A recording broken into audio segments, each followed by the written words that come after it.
Hello and good morning everyone. आशा छ तपाईँहरू सबैजना सन्चै हुनुहुन्छ होला र म पनि सन्चै छु। र गाइज आज चाहिँ मैले युट्युबको लागि नयाँ भ्लग बनाउँदैछु है। सो यो चाहिँ मेरो नयाँ स्टाइल हो युट्युबको लागि, यस्तै घुमाएर भ्लग बनाउने। र अहिले चाहिँ मेरो लोकेसन छ ठ्याक्कै जनता बहुमुखी क्याम्पस अगाडि अलिक पर होइन, सिधै छ। र यो रोड चाहिँ तपाईँलाई ठ्याक्कै गएर जनता बस्तीसँग मिल्छ। र गाइज प्रोजेक्ट बुझाइयो फाइनल इयरको। सो अब एक्साइटेड भन्दा पनि अलिक टेन्सनै छ, किनकि ब्याक इक्जाम आउँदैछ नि त मेरो।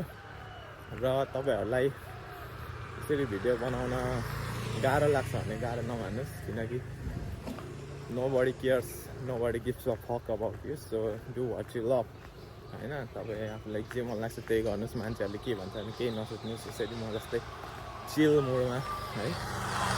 र यो चाहिँ लास्ट इयर हो अनि इक्जामको लागि अब तयारी गर्नु छ गाइस। के गर्नु, अब टोपी त लाउनै पर्यो जसरी भए पनि होइन। जे गरेर साम दाम दण्डहरू सबै प्रयोग गरेर टोपी त लाउनै पर्छ। यतिको मेहनत गरेर यति धेरै पैसा तिरेर पढ्न आएको छ। लगाइ चाहिँ अगाडिदेखि चाहिँ म्यादी प्रहरी आउँदैछ। र लगाइ चाहिँ अघि चाहिँ मैले म्यादी प्रहरी भनेको त आर्मीहरू रहेछ होइन। अब निर्वाचन आउँदैछ नि त, सो भोट अलिक सोचेर सम्झेर हाल्नु होला। र त्यसको लागि चाहिँ आर्मीहरू नै अहिले चाहिँ तैनात भइसकेको रहेछ। र यो निर्वाचनको बारे बोल्नु पर्दा चाहिँ मलाई खासै कुनै पनि पार्टीले बहुमत ल्याउँछ जस्तो लाग्दैन है। घन्टीले ल्याउन सक्ला भन्ने आशा चाहिँ छ, अब तर ल्याउँछ ल्याउँदैन थाहा छैन। र त्यही हो, अब सबैजनालाई चुनावी माहौल लागेको छ। अब इक्जाम नि आइतबारदेखि छुट्टी छ। सो इक्जाम नि आउँदैछ, सबै कुराको टेन्सन छ। र गाई चाहिँ मेरो चाहिँ के छ भने नि, चुनावपछि इक्जाम छ चैतमा, र त्यस पछाडि फेरि वैशाखमा ब्याक इक्जाम छ, अनि जेठमा फाइनल इक्जाम छ। सो इक्जाम छ, तिन महिना लगातार इक्जाम छ। त्यसको लागि तयारी गर्नु छ। र गाइज यस्तै छ आजको ब्लग चाहिँ, तपाईँहरू हेर्न सक्नुहुन्छ। यो चाहिँ के भन्छ यसलाई, यो टोल थाहा भएन, तर यो बाटोबाट चाहिँ जनता बस्ती जान्छ।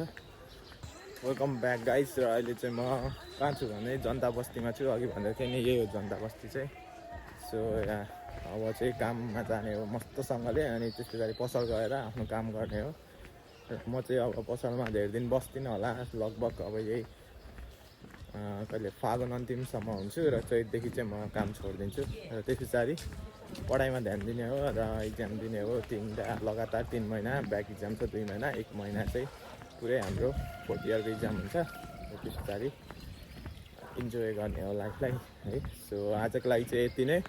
होप हजुरहरूको दिन एकदम धेरै शुभ होस्, अनि take care everyone and bye. जय नेपाल।